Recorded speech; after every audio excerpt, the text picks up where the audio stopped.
Behind this populist Brexit lies the myth of the lost grandeur of the British Empire.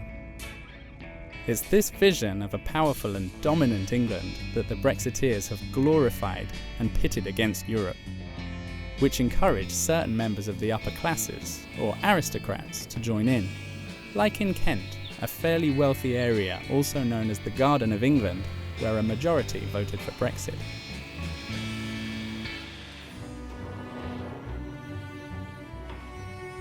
The Commonwealth is made up of 53 member states, almost all of which are former territories of the British Empire. This organisation, officially established after the war, still reunites regularly around this table. At its head sits the Queen of England.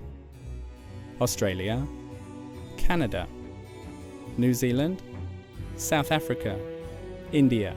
In total, 2.5 billion people, or 1/4 of the world's population. For the Brexiteers, it is the future of the United Kingdom. It is unarguable that we have closer ties to New Zealand or Canada than we have to, Finland or Bulgaria. That's not any slighting comment on my friends in Finland or Bulgaria. It's simply that those ties of language and law, habit and history, migration, family, can't be replicated by bureaucratic fiat in Brussels. One of the big arguments against joining the EEC was exactly that we were, as it were, abandoning our friends in the Commonwealth. This did not stop Daniel Hannan from taking his seat in the European Parliament.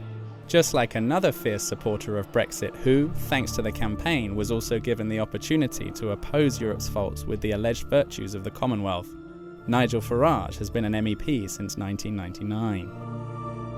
Is that only as an independent country, free of the European Union, can we choose our own destiny in a 21st century that is changing rapidly. We have a particular good position compared to the rest of Europe through the Commonwealth, that many of the fastest growing economies in the world speak English, have common law, and rather like us. So for us it's a no-brainer to say, yeah, of course, we want to be friendly with our European colleagues, but not part of those European structures. On se demande dans quel siècle vit Nigel Farage quand même, parce que le Commonwealth c'est fini depuis longtemps. Ça a commencé à s'évaporer au lendemain de la Seconde Guerre mondiale. C'est le moment où l'Inde gagne son indépendance, c'est le moment où l'Australie s'éloigne. Le Commonwealth c'est terminé. Il reste une empreinte britannique, mais pardon, la comparaison vaut avec la France aussi. Nous sommes des pays qui avons été les grandes puissances mondiales, qui avons dominé le monde. Et aujourd'hui, notre seul multiplicateur de puissance possible, c'est l'Europe. The Brexiteers are dreaming about a new Commonwealth. They have even given it a name, Global Britain. A Great Britain free from all the EU's limitations and able to trade with the rest of the world. A handful of ultra-liberals and bankers from the city lie behind this model of global free trade and deregulation. Their reference is Singapore, a former colony which has since become a tax haven. So before the referendum, Change or Go was produced by Business for Britain. As you can see, it's a very considerable study of the issues, and that's the positioning of it. The UK at the centre of the world, talking about what we export, the values we export, our service economy trust, the 5th largest economy in the world, English as one of the world's main languages, and so on. And that really, it's not like we didn't do the work.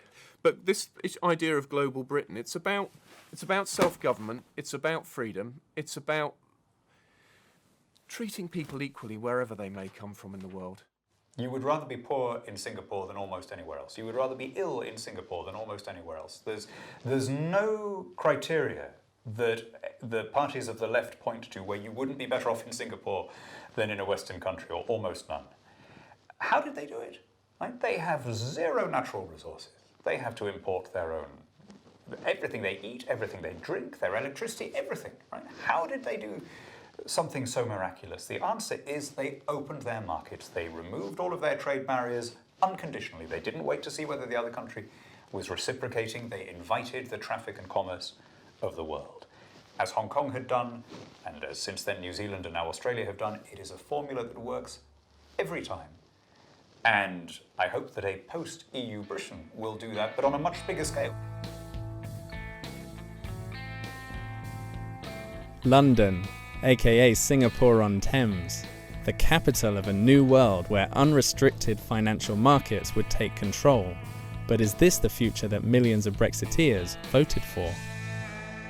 The biggest risk that there is with Brexit is that 4 or 5 years down the line, the intellectual driving force behind Brexit is going for an ultra-Thatcherite agenda, and the people that came through in their millions, particularly former Labour voters, frankly, who did so, are saying, no, what we wanted was Britain to be more isolated from all of these forces of global change.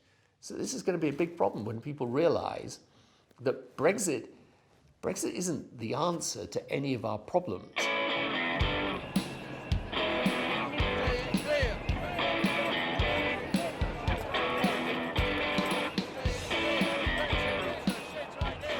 In the UK, more and more are refusing to remain helpless in the face of the impending catastrophe.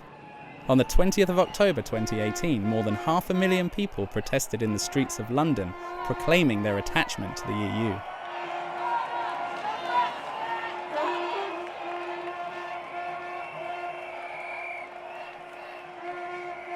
Was Brexit needed for the British to finally feel European? In the crowd of these Remainers is Rachel Johnson, the sister of Boris Johnson, the champion of Brexit. Despite her attachment to her brother, she continues to publicly defend her pro-European ideas. It's taken the referendum to make people care about Europe.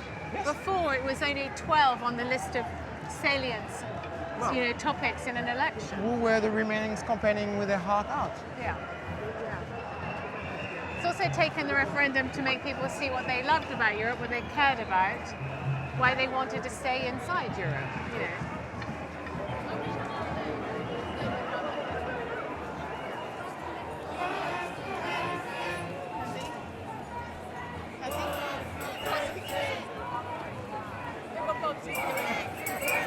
It's true, it's all the lawyers against Brexit, they're prosecuting it.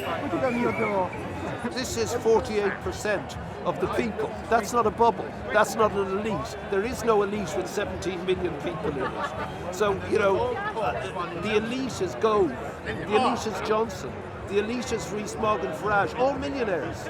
All millionaires. They don't have to worry about the future. Maybe why are you here today? Save the country. Oh, it's a nice And hopefully you save Europe as well, because it's not going well. Europe is an idea. So you've got emotion versus empiricism. You've got belief versus reason. And belief will always triumph over reason because it can never be disproved. We are here to disprove that today. That's very good. Thank you very much.